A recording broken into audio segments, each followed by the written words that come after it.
partir del versículo 4. Anoche leímos hasta el versículo 3. Pero Jehová hizo levantar un gran viento en el mar, y hubo en el mar una tempestad tan grande que se pensó que se partiría la nave. Y los marineros tuvieron miedo, y cada uno clamaba a su Dios, y echaron al mar los enseres que había en la nave para descargarla de ellos. Pero Jonás había bajado al interior de la nave y se había echado a dormir. Y el patrón de la nave se le acercó y le dijo: ¿qué tienes, dormilón? Levántate, clama a tu Dios, quizás Él tendrá compasión de nosotros y no pereceremos. Y dijeron cada uno a su compañero: venid y echemos suertes, para que sepamos por causa de quién nos ha venido este mal. Y echaron suertes, y la suerte cayó sobre Jonás. Entonces le dijeron ellos: decláranos ahora, ¿por qué nos ha venido este mal? ¿Qué oficio tienes? ¿Y de dónde vienes? ¿Cuál es tu tierra? ¿De qué pueblo eres?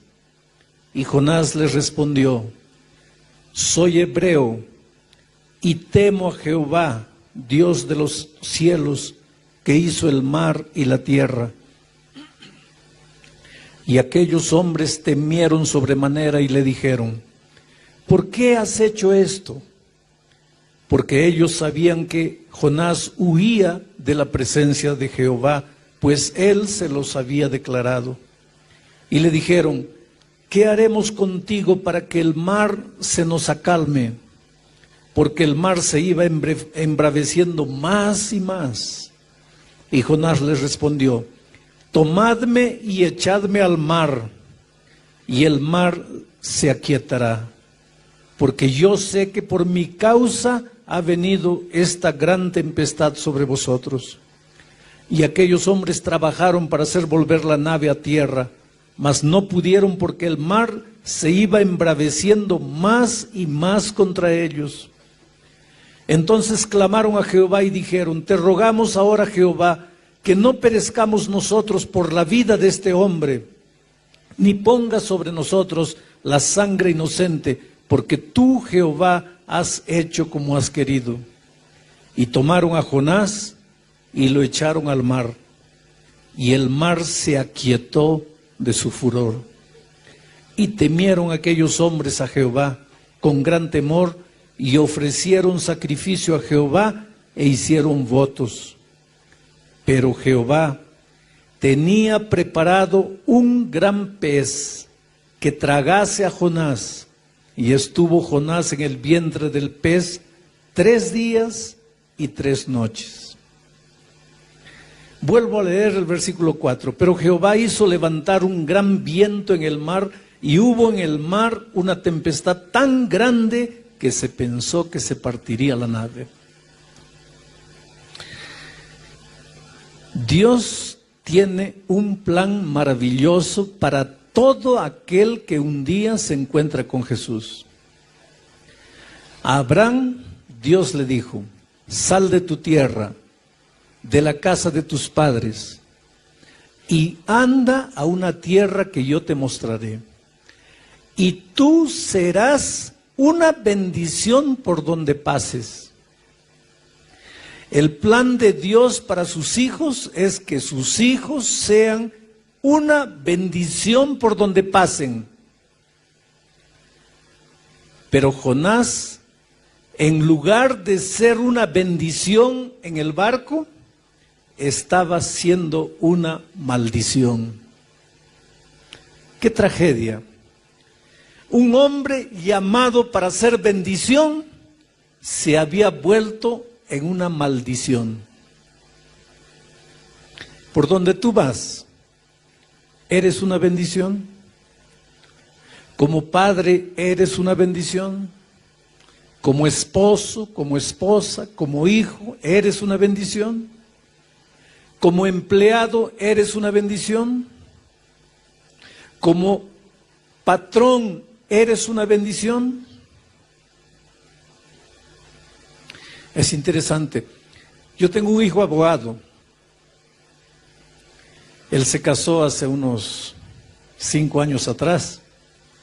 Y el día de las bodas conocí a otros 2 socios de él en un estudio jurídico que ellos tienen en Brasilia.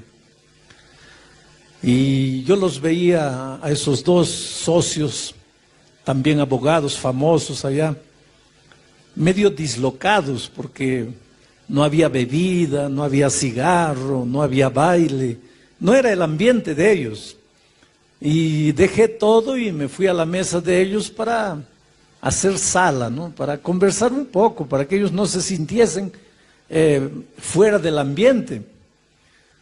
Y es impresionante lo que ellos me dijeron. Yo les dije, mire, yo les agradezco a ustedes por el apoyo que ustedes le dan a mi hijo. Y uno de ellos me dijo, mire, nosotros no le damos ningún apoyo. Él es un buen profesional, pero una cosa, nosotros 2 tenemos una gratitud profunda por él, porque él tiene algo que nosotros no tenemos. Él tiene fe, él cree.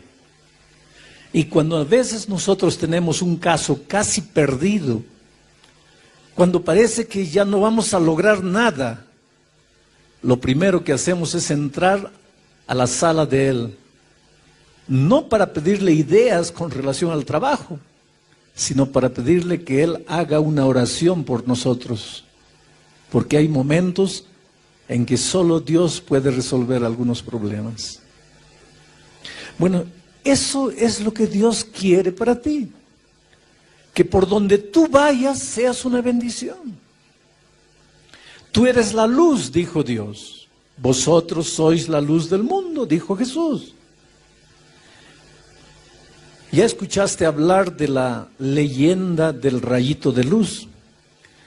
El rayito de luz quería conocer a las tinieblas y un día fue a la mamá y le dijo, mamita, quiero conocer a las tinieblas, ¿dónde puedo encontrar a la oscuridad?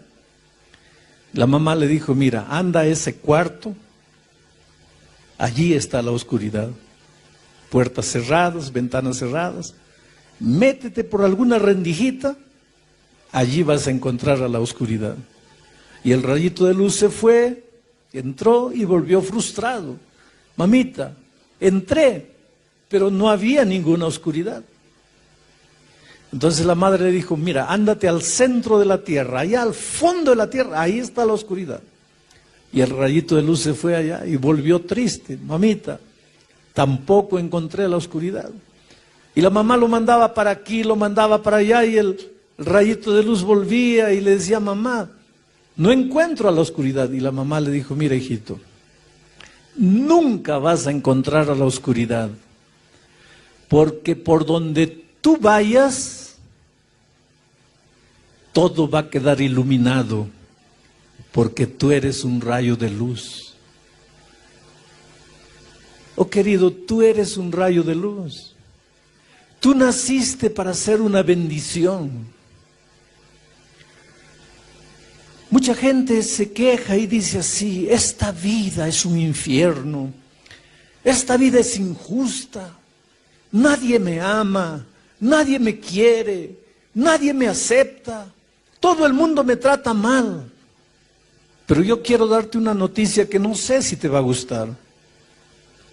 No es que todo el mundo te trata mal, no es que nadie te quiere, es que este mundo, esta vida es como un espejo. Si tú vas al espejo y le sonríes, el espejo te sonríe. Si tú vas al espejo con rabia en el rostro, el espejo te va a devolver la misma imagen. Si tú lloras delante del espejo, el espejo te va a devolver la imagen de alguien llorando. El problema es que tú andas con el rostro fruncido, andas quejándote de la vida, miras a las personas y nadie te gusta, vives criticando, mirando los defectos de las personas, pero quieres que te acepten, quieres que todos se traten bien. Querido, trata bien a las personas. Ama a las personas. Acéptalas como son. Tú no vas a cambiar la personalidad de los seres humanos. Pero ese es muy hablador, acéptalo así hablador. Ese es muy callado, acéptalo callado. Ese es muy triste, acéptalo triste. Ese es muy nostálgico, acéptalo nostálgico. Porque cuando tú aceptes a las personas como son, las personas te van a aceptar a ti como tú eres. El problema es que nosotros queremos que las personas sean de la manera que nosotros queremos que sean. Pero si las personas cobran eso también de nosotros, ¿a dónde vamos? Jonás había nacido para ser una bendición, pero estaba haciendo una maldición. Y no estaba haciendo una maldición solo para la gente que estaba en el barco, estaba haciendo una maldición para sí mismo. Al escaparse de Dios, Jonás había perdido 4 cosas maravillosas.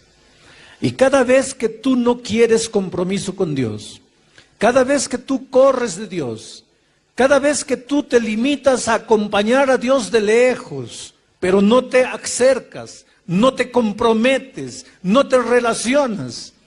Ahora mira, en los tiempos de Cristo, multitudes seguían a Jesucristo. ¿Cuántos comieron del pan en el milagro de la multiplicación de los panes y peces? Por lo menos unas 15,000 personas. Cuando crucificaron a Jesucristo, ¿dónde estaban esas 15,000 personas que comieron el pan que Jesús multiplicó? Es que eran personas que seguían a Jesús así de lejos, sin compromiso. Está distribuyendo pan, llego cerca. Está curando, voy allá. Está dando alguna bendición, corro, pero no quiero compromiso. Un paso siempre atrás. Siempre la humanidad fue así. Pero cuando tú vives distante de Jesús, cuando no quieres comprometerte, pierdes 4 cosas. Las 4 cosas que Jonás había perdido cuando decidió alejarse de Dios. En primer lugar, Jonás perdió su capacidad de orar.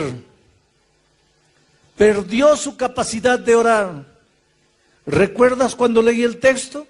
Cuando la tormenta apareció, cuando el problema apareció, dice que cada uno de los marineros oraba a un Dios diferente.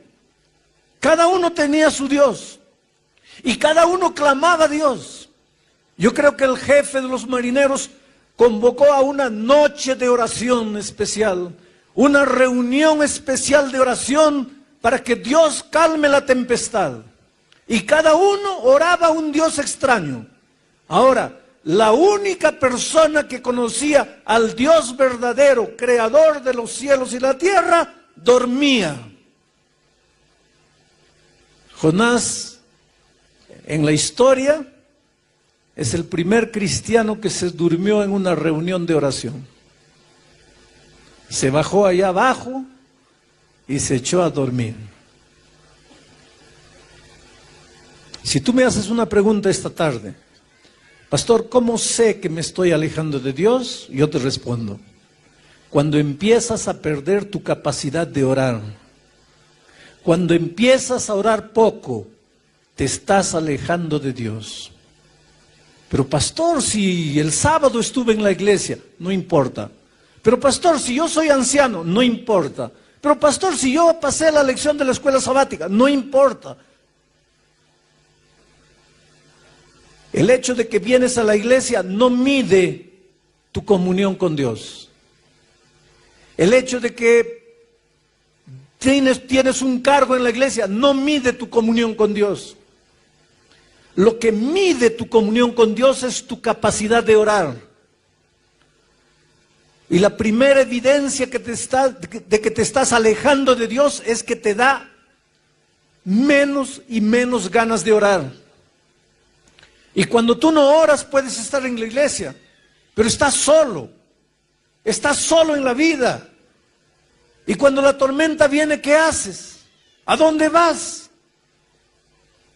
Cuando están demitiendo de la empresa a todos los empleados y tu nombre está en la lista, ¿qué haces? Cuando tu hogar se está destruyendo, ¿qué haces? Cuando estás adeudado o endeudado hasta el cuello, ¿qué haces? Porque si tú no estás orando, estás lejos de Dios. La única manera de saber que estás con Dios es si todos los días estás pasando tiempo en oración, abriendo tu corazón y dependiendo de Dios. Pero Jonás había perdido su capacidad de orar. Como consecuencia de haber perdido la capacidad de orar, Jonás empezó a perder la sensibilidad espiritual. Jonás dormía. Y cuando tú estás durmiendo, estás víctima de tus enemigos, a merced de tus enemigos. Cuando estás durmiendo, hasta un niño te puede matar. ¿Por qué? Porque durmiendo no puedes defenderte. Al alejarse de Dios, Jonás estaba perdiendo la sensibilidad espiritual. Mira, todos los marineros en el barco se daban cuenta que había un problema. Jonás no. Jonás dormía. Los marineros en el barco agarraban las cosas y arrojaban al mar para que el barco no tuviese mucho peso, a fin de que continuase flotando. Los marineros se esforzaban, los marineros luchaban, los marineros miraban al cielo, pensaban, ¿qué está pasando? Ahora el único que tenía conciencia de lo que pasaba, dormía. Había perdido la sensibilidad espiritual. ¿Sabes que lidiar con cosas espirituales es una bendición, pero puede transformarse en una maldición? Porque podemos familiarizarnos tanto con las cosas espirituales que pasan a ser rutinarias. Dejan de ser especiales, dejan de ser sagradas, tórnanse comunes, tórnanse simples. Pierdes la sensibilidad espiritual. Hay tanta violencia en el mundo, hay tanto secuestro, explosionan las torres, hay guerra, hay terremoto, hay tsunami. ¿Cuándo escuchaste hablar de tsunami? A no ser de estos últimos años. 10 años atrás, ¿sabías lo que era tsunami? Hoy día, ¿alguien no sabe lo que es tsunami? Todo el mundo. Quiere decir, algo está sucediendo en nuestro mundo. Algo está pasando. Y hay mucha gente que no conoce a Dios, que no conoce la palabra de Dios, pero se pregunta, ¿qué está pasando? Y muchos que están en la iglesia duermen. No se dan cuenta.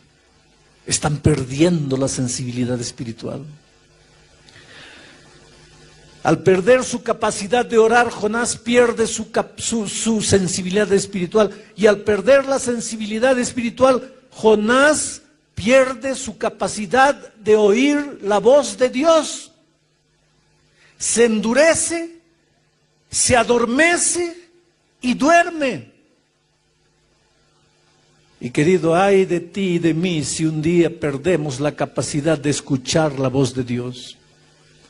¿Cómo Dios habla a tu corazón? A través de la conciencia, que saca sus conclusiones de la palabra de Dios.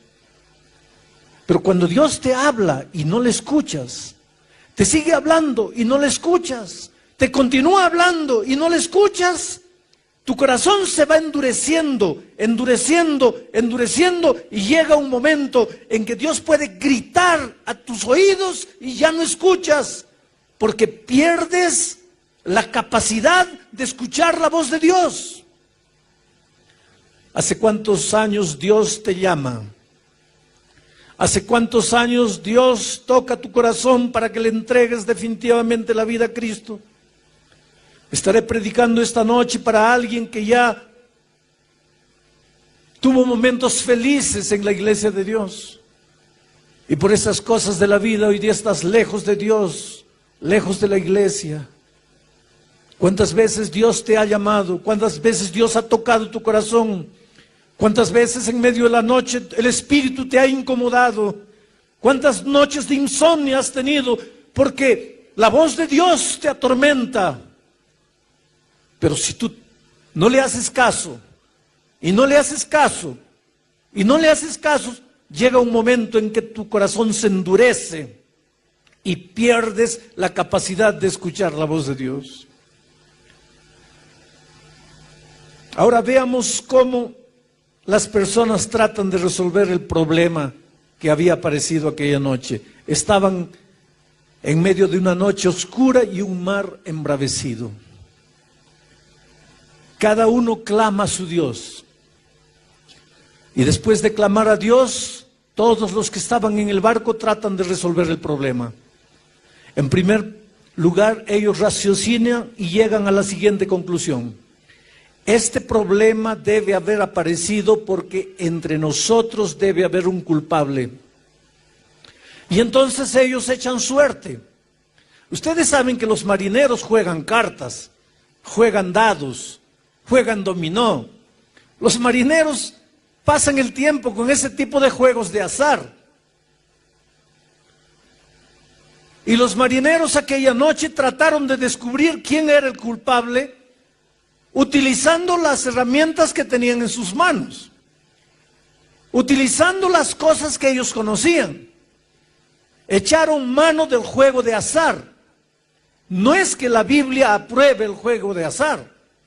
Lo que la Biblia está mostrando es que cuando el ser humano está en problemas, trata de resolver sus problemas con lo que tiene en la mano. Ni que para eso tenga que entrar en la tradición humana que no tiene base científica ninguna.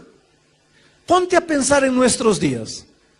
La humanidad inconscientemente sabe que este barco está en peligro. La humanidad inconscientemente sabe que la embarcación llamada tierra está corriendo peligro. Y cada uno trata de resolver el problema.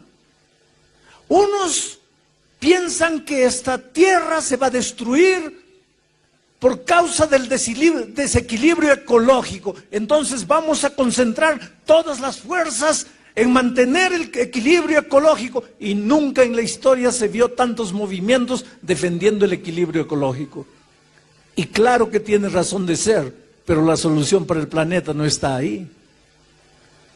Hay mucha violencia, hay mucho robo, hay mucha deshonestidad. Entonces, ¿qué debemos hacer? Vamos a construir prisiones para que todos los ladrones vayan allá.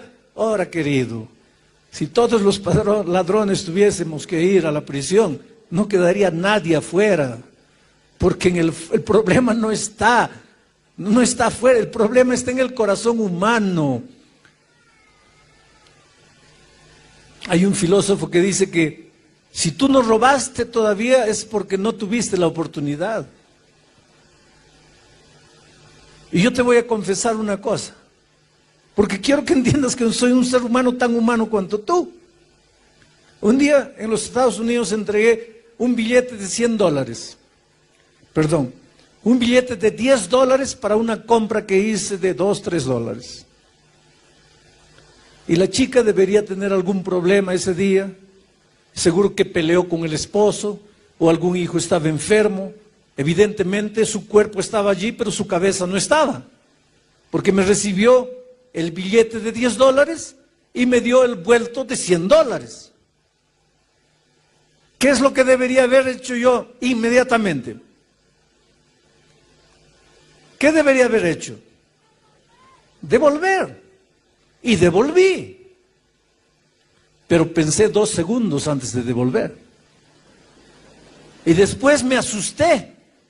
¿Por qué tuve que pensar? ¿Por qué tuve que pensar? ¿Por qué no devolví en el acto? Como algo natural. Porque la honestidad no es natural. No es natural de nuestra naturaleza pecaminosa.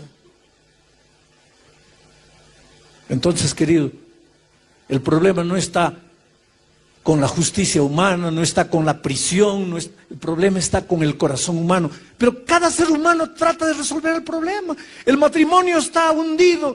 Vamos a intentar esto, vamos a intentar aquello, vamos por este camino. A veces entra en el terreno de la depravación, queriendo salvar el matrimonio. El problema no está allí. El ser humano, mira, hay gente que no sale de casa sin mirar el horóscopo para ver si este es mi día de suerte o no, si hoy día me va bien, me va mal. Ponte a pensar un poquito, ¿qué tiene que ver el astro que está allá millones de años luz con tu vida aquí? Oh, querido, piensa un poco.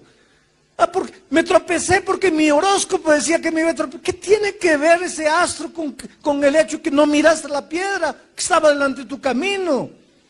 Pero el ser humano, cuando está en problemas, trata de correr de un lado para otro para resolver el problema. Y es lo que los marineros hicieron aquella noche. Lo que estaba en las manos eran las cartas y comenzaron a echar suerte. Y te digo una cosa, cuando los seres humanos son sinceros, y aunque no estén en el camino correcto, porque no conocen otra verdad, Dios puede manifestarse a ellos. Y fue lo que sucedió aquella noche, porque la suerte cayó a Jonás. Y ahora los marineros fueron a Jonás y le preguntaron: ¿qué hiciste? ¿Por qué nos trajiste esta maldición? Ahora miren la actitud de Jonás. Jonás pensaba que la solución para los problemas estaba en las manos del propio ser humano. Jonás llegó a la siguiente conclusión: yo pequé, yo traje este problema, yo traje esta maldición, entonces yo voy a pagar por lo que hice.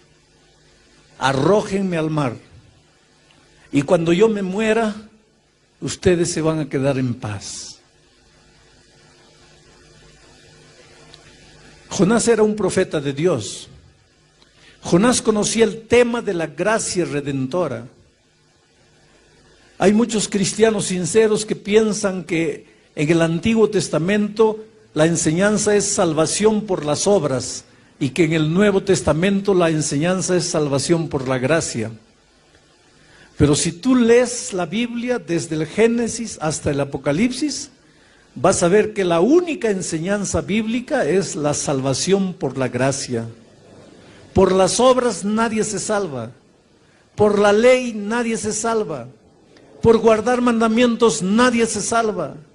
Desde el jardín del Edén, cuando un cordero fue sacrificado para preparar vestidos para cubrir la desnudez del hombre, Dios estaba diciendo que la salvación es únicamente por la gracia de Jesucristo, porque ese cordero simbolizaba al Cordero de Dios que tiraría el pecado del mundo.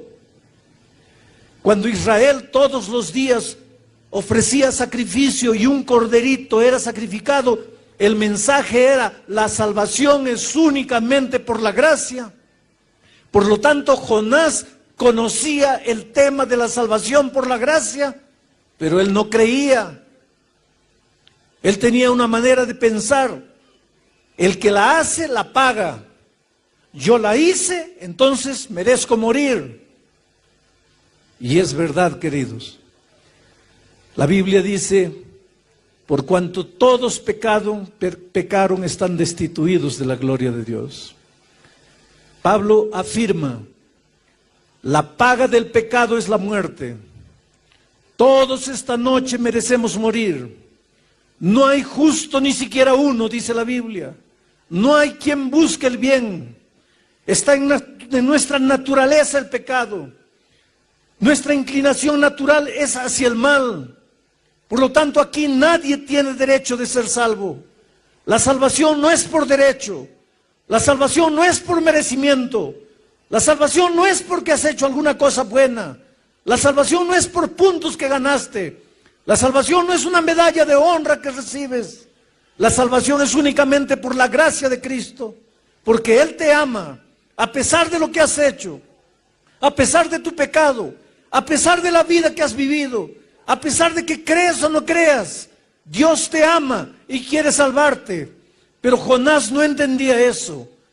Por ejemplo, cuando Jonás decidió escaparse de la presencia de Dios, fue porque Dios le dijo: levántate, ve a Nínive y profetiza. Y Jonás, más adelante vamos a ver eso, le dice a Dios: yo hubiera ido a Nínive a profetizar si yo hubiera sabido que tú los ibas a destruir. Pero Dios, yo te conozco y yo sé que si yo predicaba en Nínive, los ninivitas se iban a arrepentir y tú los ibas a perdonar. Y en mi opinión, esa gente no merece perdón. Por lo tanto, yo me escapé. Yo no fui a Nínive porque tú no ibas a cumplir con tu palabra.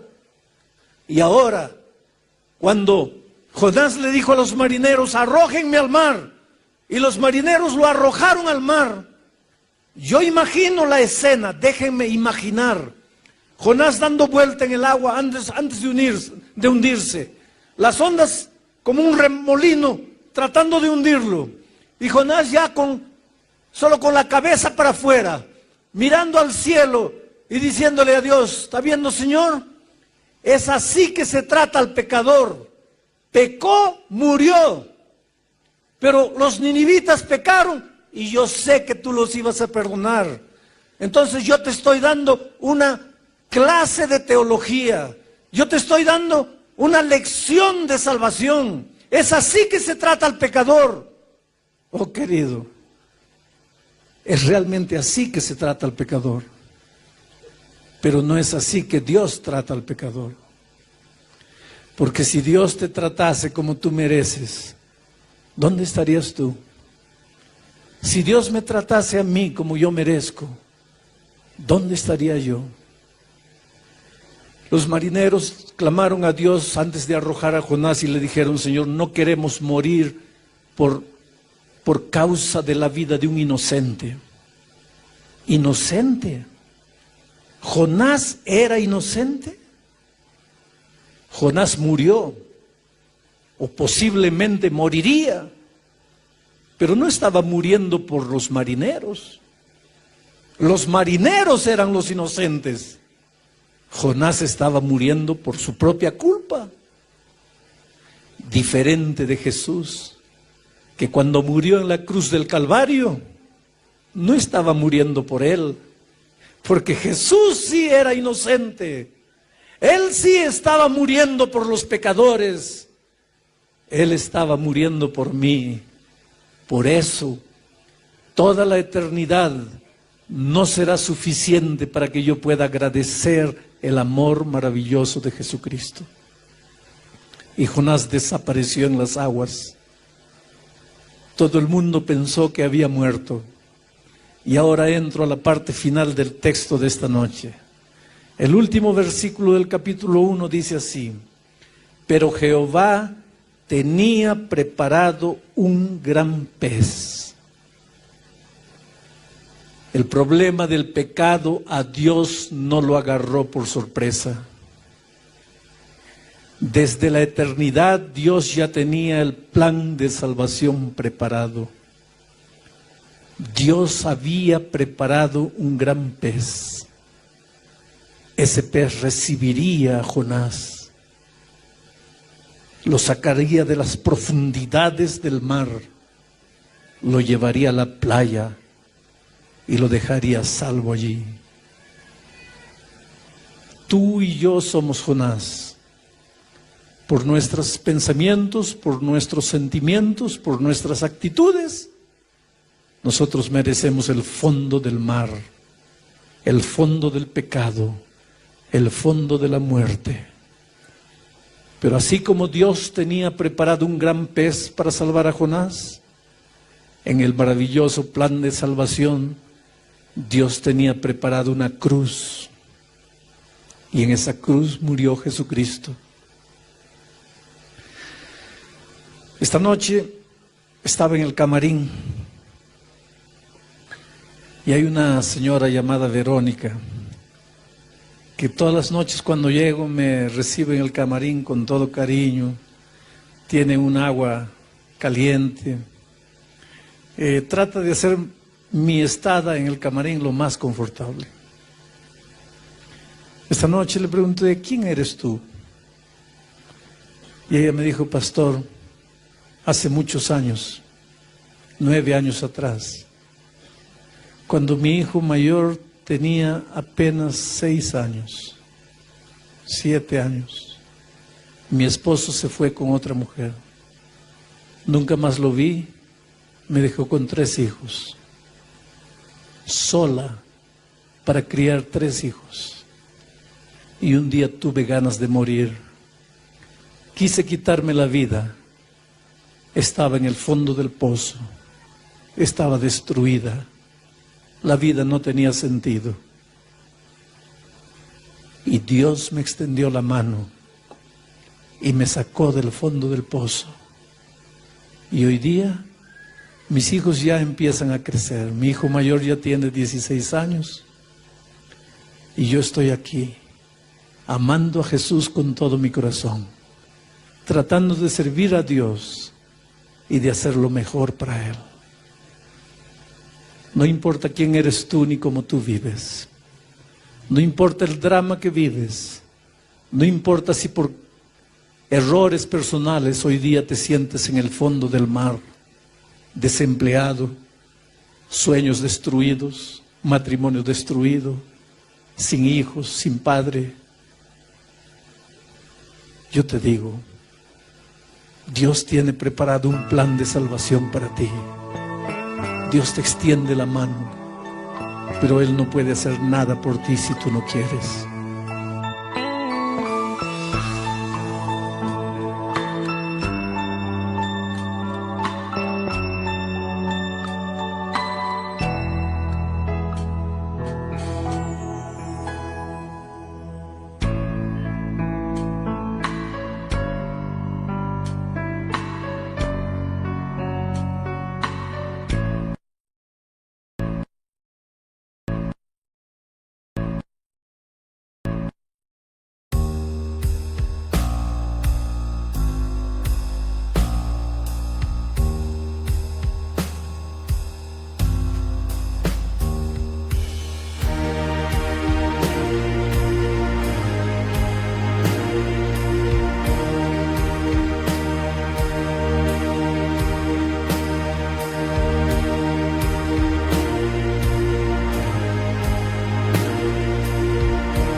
golden light on all we see. Sharing laughter with some friends, making memories wild and free.